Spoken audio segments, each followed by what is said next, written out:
How to make my chocolate sticky toffee pudding with homemade chocolate sticky toffee sauce. It's gooey, it's rich, and it's absolutely delicious.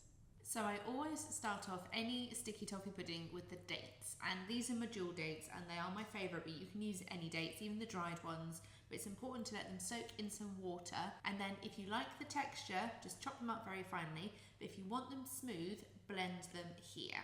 Even if you don't like dates, it's a real part of the classic flavour of sticky toffee, so I really recommend doing the blending method and then just making a puree instead. In a new bowl, you then want to grab some butter or baking spread, and then you want to add your sugar. You can use dark brown soft or light brown soft. And I'm just going to mix these together. And then just adding in my cocoa powder. The stronger the cocoa, the better. My self-raising flour, and some bicarb baking powder.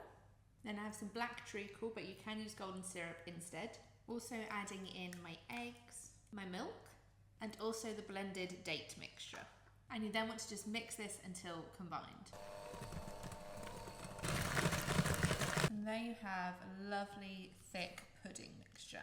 You then want to grab your baking dish and pour your mixture in. And then you want to bake in your preheated oven. Whilst the pudding is baking in the oven, I'm going to make the sauce. So I've started off with my unsalted butter in my pan. I'm going to add in my black treacle. I'm going to add my sugar, my vanilla, and then the cream. And you just want to melt these ingredients together on low until the sugar has dissolved and the butter has melted. When everything in your sauce has melted, I then pour in my dark chocolate and stir this to melt and combine. And there you have the most luxuriously smooth and delicious chocolate sticky toffee sauce. And then here is your pudding straight out the oven, and what I'm going to do is pour half of my sauce on top and save the other half for drizzling later on. You can pierce the cake before you do this if you want, but I just tend to just whack it straight on top. And now you can serve immediately whilst it's still warm or hot, or you can let it cool slightly, it's up to you, but honestly, chocolate sticky toffee pudding is just my favourite thing on the planet.